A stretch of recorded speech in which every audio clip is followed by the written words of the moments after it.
Vice, directed by Adam McKay. He did Anchorman, Talladega Nights, Step Brothers. The Big Short.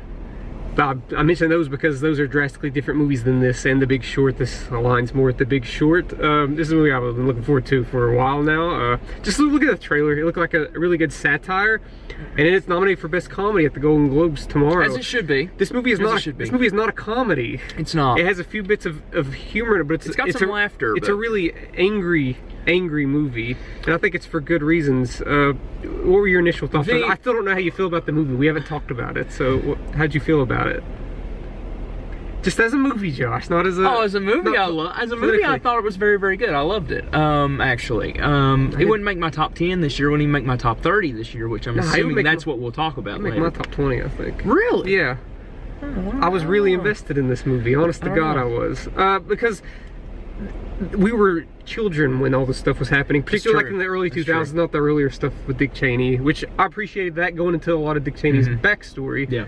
And the Lynn Cheney stuff. All the performances are great in the movie. Oh, Amy Adams was fantastic. But Amy Adams was fantastic. We know a lot of this stuff that happened, but we don't know the inner workings of the politics that go into the war and stuff like that. And I was just really engaged in just how despicable all these characters are. You're never bored. You're never bored. Never, no.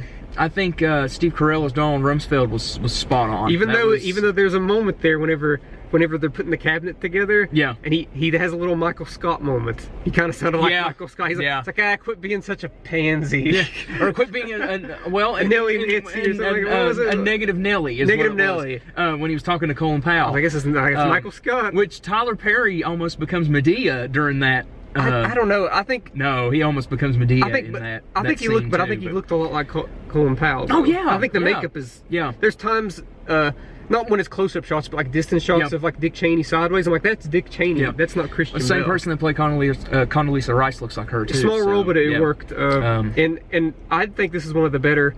I'm going to call it an impersonation because the character's not fully fleshed out. This is one of the better impersonations of George W. Bush I've seen. Oh yeah, Sam Rockwell's fantastic. Sam Rockwell was amazing. Sam Rockwell is one of the most underrated actors as far as I'm concerned. He doesn't get the respect he deserves from like the Golden Globes and the Oscars and all that stuff. No, he won an Oscar last year. I know, but he should be getting more than that. Not going to get nominated this year because this is such a... I think Steve Carell has the bigger role in this movie, but still a despicable character. Yeah. I'm not going to say George Bush.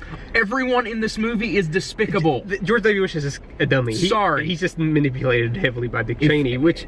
It's despicable. And I'll go ahead and say, I really love this. Like, I do love this movie. But the reason why I can't get it to my highest grades is because I do think it does have an agenda. Yes, I think it completely has an agenda. It's a completely liberal agenda in the movie. If you're a liberal, you will find yourself laughing, and it's a borderline horror movie at times.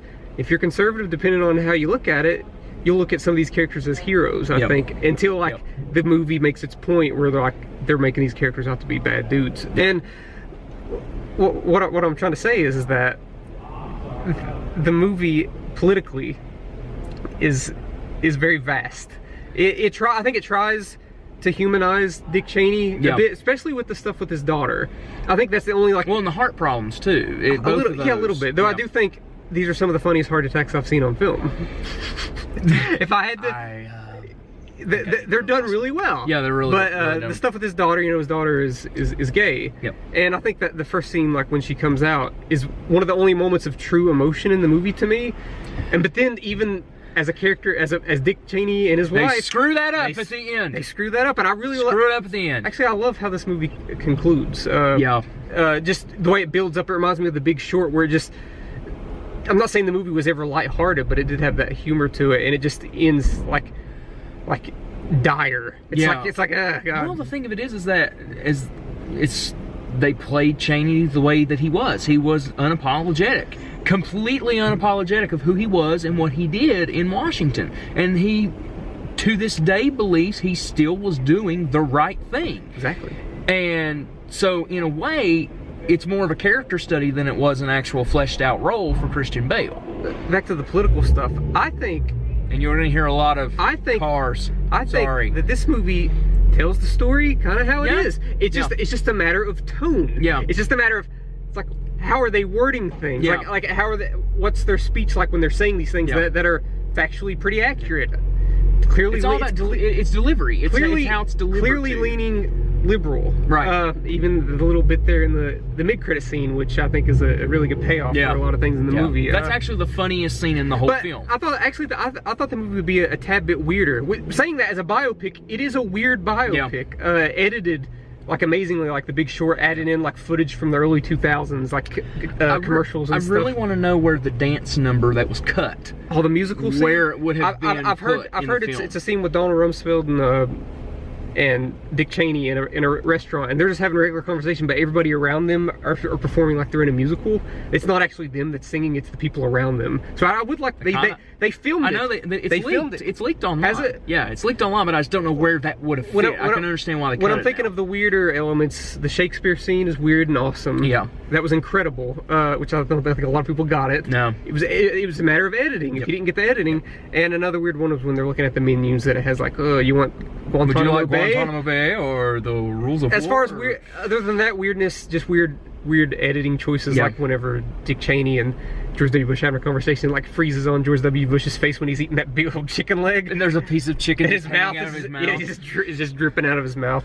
Yeah, this was a very entertaining movie. It was a good film. It was like it's a hard one to. You have to know the person that you're recommending it to. Yeah, because I do think some conservatives, they can put aside their political bias and stuff and watch the movie for what it is and be like, yeah, that was Dick Cheney. But then some people won't be able to accept that. I like Dick Cheney. I think even then I think anybody, I kind of disagree with that. I think anyone can sit down and watch that film. I do too. Either you'll love it, you'll hate it, but at the end you'll enjoy what you watch. Yeah, because it's done well. Especially if you're a moviegoer, you will. But even like they say, it isn't a spoiler, but they do say this at one point, like all this stuff, this is kind of how things went down. It's just, like I said, it's just a matter of how they say it. Yep. How they're like, I don't like the way that they're saying that, even though it totally happened. Yeah. And I love how the inner workings of the war, like I said, I found that to be thrilling and very the darker elements of the movie. This was a very, if you want to call it a comedy, it is a pitch black comedy. Yeah, it's dark, but I think this is just a biopic that's uniquely edited and just has weird scenes in it, and some people could consider that a comedy, but I don't. I think it's overall a drama, and Christian Bale transforms himself. If he wins all the awards, I'll be surprised, even though it's a very low-key character that rarely shows emotion. I enjoyed all that the within itself is that's acting. It is acting. Like that's not Christian Bale. If Leonardo DiCaprio can win an Oscar for laying on a board for 90 minutes, then I think he could win for being The Revenant. Yeah.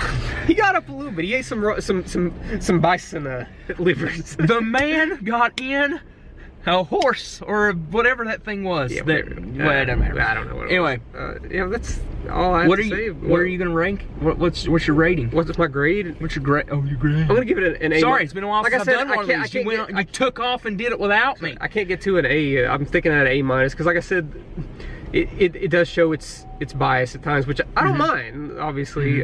But yeah, it'll stop it from me wanting to watch it over and over again with people that I'm not sure will like it, because it is. I think even some liberal people won't like the movie just because it's just weird at times. What's your grade? B plus. I give it a B plus. I can't give it an A all the way because I feel there's a few little things you could have shaved off that, and it would have been. I was straddling that line between a B plus and an A minus. I think the whole, even though the joke worked in the middle, the fake ending in the middle, I love that. It worked, but I don't think it really played that part of the film, and that was a good 7-8 minutes of stuff. I do love it. I do. Oh, I loved it too. I thought that was great. But the woman behind us were like, well, I guess that's it. I guess that's it. Yeah. No, it's not. I was like, we are 40 minutes into this movie. If you paid that to go watch a 40-minute film, sorry, but yeah, I give it a B plus. Yeah, if this gets nominated for Best Picture, I won't mind. I just think it's. And it might. I believe it will. I watched another really weird movie yesterday called The Favorite, and it's just nice to see a couple of these weirder movies going up against Black Panther and A Star Is Born, these sort of safe movies, which I like, but I think I enjoyed these movies a little bit more. I think that's all we got to say about the movie. We think we really enjoyed it. Pretty similar scores. A lot of divisiveness out there with the critics, but overall I liked it. It'd probably make my top 20, your top 30 maybe. Maybe. I'd have to go look, but that'll be coming soon. Tell us what you thought about Vice. Did you like it? Did you hate it? Did you feel indifferent about it? And thank you very much for watching.